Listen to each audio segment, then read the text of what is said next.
You're listening to Playcallers. New episodes dropping every Tuesday at 3:30 p.m. Central Time. Available to stream across all platforms.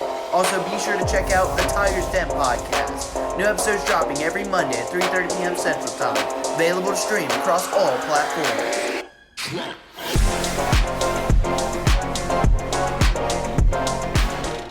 Hello and welcome to Playcallers episode 4. We got a good one coming your way this week with our very special guest, lifelong Auburn man, Auburn University graduate, head track coach and running backs coach of the football team, Coach Oliver. How are you doing on this rainy Saturday morning? Doing good, man. Saturdays are always better after a win. So, getting the region win last night and waking up this morning to some college football should be a great day. That's awesome. Glad to hear. We're going to get right into some questions if that's okay with you. Yeah, I'm fine, man. It's y'all show. I'm just here as a guest. Roll on. What did you think about the game last night? What specifically stood out to you? Sometimes when you go to Montgomery, you worry about just the atmosphere of the game. Like pregame wise, it's real quiet. Teams tend to come into that stadium and sleepwalk a lot. I know most of our fans may remember the last time we were there, playing Robbie Lee last year, but it's not like the Hoover game, When we played Hoover there, the AHSAA took over, so, the place had a lot of glitz and glamour, but when you playing on a regular Friday night there, the atmosphere can be kind of dull. So one of the coaches brought a speaker out from the locker room, and you have to create your own energy, I guess, what I'm trying to say. But I thought our kids, they were themselves. You worry about sometimes playing down to your competition. So I was really proud of how our kids came out and attacked them early, and everybody was focused in, and we were able to create our own energy and go 1-0. It was a region game, so it mattered. All the game matters, but it being a region game, that made it more important. So we were able to get some things done, able to get some young guys in and get some great work, live work on Friday night, which is invaluable. So I thought it went well. Yeah, congrats on the win. I forgot to actually introduce my co-host. I'm joined by Max Mesman and Reese Kinder. Max, what question do you have? So good morning, Coach. I was going to ask, first off, so as the running backs coach, we have a great running back room this year. What would you say overall, like, if you could describe the running back room in, like, one word or, like, one sentence, what would you say overall encompasses this running back room this year? Well, good morning. I agree with you. I think we got a really good running back room. Selfless. I think our guys are really good friends on and off the field. They're each other's biggest cheerleaders when somebody else is in. That's just like last night, when the game was at hand, and, we get speaking of unselfless, you got a guy like Mikael Ammons, who's a senior this year. He when it was his time to come in, guys that play in front of him like Tyus Flakes and Omar Mapson were, just as excited to see him get in and get carries as if those two guys were in there. So family, unselfish. They really do pull for each other. We try to, I tell those guys, being a running back sometimes, a lot of people do a lot of things for us to be successful. And, those guys really buy into trying to be great pass blockers and things like that when it's time for them to, be unselfish for other parts of the team. So that's what I would probably really say about our guys. They are unselfish with each other when it comes to each other. Yeah, that's awesome. I mean, yeah, selfless is a great word, especially when you have a lot of great running backs in the same room together. And I wanted to go ahead and talk about just a couple of those running backs. You mentioned Tyler Flakes. He had a great night last night. I saw he had gotten like a couple of 10-plus yard runs in the first quarter and throughout the game. And then you also have Omar Mapson, who had a rushing touchdown, and now he has scored a rushing touchdown in each of the last 3 games. How does their tandem work from a coaching and game planning standpoint for those two players? I tell those guys we should never. They have to run. They have to be reckless all the time. When you're blessed with being able to have two quality guys like we have to be able to play, there is no reason that we should ever have a snap where you're not going 100 miles an hour. And that's the way we try to coach those guys.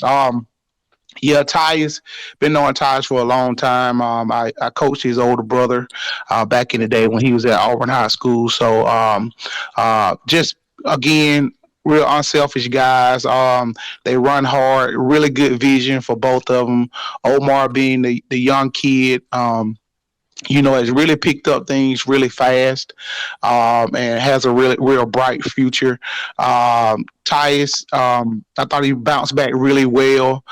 We tried to rest him a bit last week coming out of the Enterprise game, and you can see his legs were really fresh early on. And we were just trying to, get both of those guys in, get them some reps, and just really just keep getting lathered up for these next upcoming weeks when we got to really lean on them. So I thought they both did really well. Tyus blocked really well last night. Also, another one of those unselfish things. Both guys have good vision. Both guys catch the ball well out of the backfield. I tell them we're trying to be every down backs. We want to be able to block. We want to be able to pass protect, and we want to be able to run the ball and catch the ball well out of the backfield. Yes, sir. And then one more player I would like to highlight before I bring in our other co-host, Reese Kinder, is number 2, Tremarcus Webb. He's the senior transfer from Pike Road. He scored 2 rushing touchdowns in the Dothan game. I remember me and Taylor were actually there to watch the game, and great game, great coaching and everything. The team was great, showed a lot of heart. And I wanted to highlight him because on our pregame show, I had him as my player profile for special teams because he's a multi-positional player. He can play running back, he can play defensive back, wide receiver, kick returner, all that stuff. I just wanted to ask, how does that work like at practice from a coaching standpoint? Like, does he do all the position drills? Does he focus on some more than the other? Like, how does that work? Yeah, Trey Marcus is a special breed. You guys may be too young to remember the slash. So back in the day, there was a guy that played in the NFL. He played a little quarterback, played a little wildcat, and they used him at wide receiver. And that's kind of unheard of in the NFL. So they nicknamed him the slash, and that's what I think about when I think about Trey Marcus. I think our coaches do a really good job as a staff. Those are things that we try to get to the bottom of on Sunday. Get a game plan down for him and all of our other players just to make sure everybody's getting what they need at practice. So he does work all positions at practice. We do have special team, 2 special team portions at each practice. So that's where he gets his special team work, pre-game time, pre-practice time. He'll get a little work at returning, catching some kicks, and some running back stuff. We'll go sometimes, depending on what the practice structure is, he'll spend half of his time at receiver. He may come do some inside work with the backs, and then he'll get some work with the DBs. And then when we're going 7-on-7, he never leaves the field. Sometimes, he's working both sides of the ball. But tremendous kid, great attitude, stamina is very high level. I don't think I've ever seen him just slumped over or anything like that, and willing to do anything. You think about all that stuff you just called out and all those things that he does. He always had a great attitude and ready to go in whenever we need him somewhere. So we're happy to have Trey Marcus. Yes, sir. I mean, I heard you say the nickname Slash. I've also heard another nickname, Cheetah. For him because he's so fast and so agile and so willing to work. And I would like to bring in my co-host now, Reese Kinder. Reese, what questions did you have for Coach Oliver? Good morning, Coach. What a great win last night, 46-0. That was a very big win for y'all. Coach, what do you feel like? How do you feel about a running back that can catch the ball? Do we have a running back that is able to get big reception yards and also run the ball at the same time? Absolutely. I think that's invaluable to your offense when you got a guy that's versatile like that. Coach Wag is one of the best I've ever been around. Our offensive staff, Coach Johnson, Coach Cheney, and Coach Bagwell, those guys come up with some very unique things in the passing game, and they put our kids in a great position to be successful. But when you have a running back that can catch the ball at the backfield, it just it just adds to what you can do offensively because you can mix match those guys on safeties and linebackers. And when you got guys like we have that are really athletic, it's going to take a real special linebacker to have to come out of the box and have to guard those guys on the perimeter. So we work that every day. Our running backs go through pass catching drills just like our wideouts and tight ends. So, it's not something new to us. We're not always the first option, but, Coach McKenna, who also coaches running backs with me, we always remind our guys not to fall asleep. And always be prepared, when that quarterback needs to check down when we're not a first or second option. Yeah, we see guys in the NFL like, Christian McCaffrey. We got Chuba Hubbard and a bunch of other running backs that are able to catch those screen passes and be able to get big carries and big yards during the game. Now in the NFL, there's a narrative going on now where people feel like, running backs are a dying breed. So, that's something we preach where you want to be an every down back. A lot of times in NFL, you'll see them take a guy out on third down because either he can't pass protect or he can't catch the ball out the backfield. So, those are things we're trying to teach our guys right now. We want to be on the field for all three downs because we can do all three phases of the things that they need running backs to do. Yeah. But no, like what's some motivation you give, like young running backs, sometimes you see them fumble the ball or, they get loss of yards. Just like what's the motivation you'll give some of these guys that are young and this is their first year at the high school? As far as, running the football, loss of yards is our goal is to get 3 yards every time we get the ball. That's a good So that 3 yards. 3 yards every time we get the ball. That gets us to a 4th and 1, if that's the case, and we feel good about that. As far and protecting the football, the ball is the game. I mean, I really don't know how else to put that. The football is the game. It is a main priority. That is something that we constantly yell from the sideline during practice. Protecting the football, ball security, ball security, ball security. Talking about high and tight, wrist above elbows all the time. So we just constantly bark that stuff out, Yeah. And when Omar first got up there, I called him rookie all the time. Rookie, rookie, rookie, rookie, rookie. Prove to me you're not a rookie. Prove to me you're not a rookie. And after the Hoover game, I don't think I've called him a rookie again. Yeah. No, Omar definitely looks NFL college material. He's a size for a running back, and he's one of the best running backs I think we got, and we also have other good running backs too.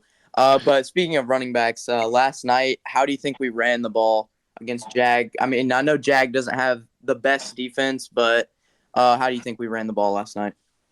Yeah, I thought we ran it well. I think we're starting to get better up front. I mean, all that starts with the offensive line. Yeah. So let's start there first. I mean, we're only as good as the line is. I mean, we need people to block for us.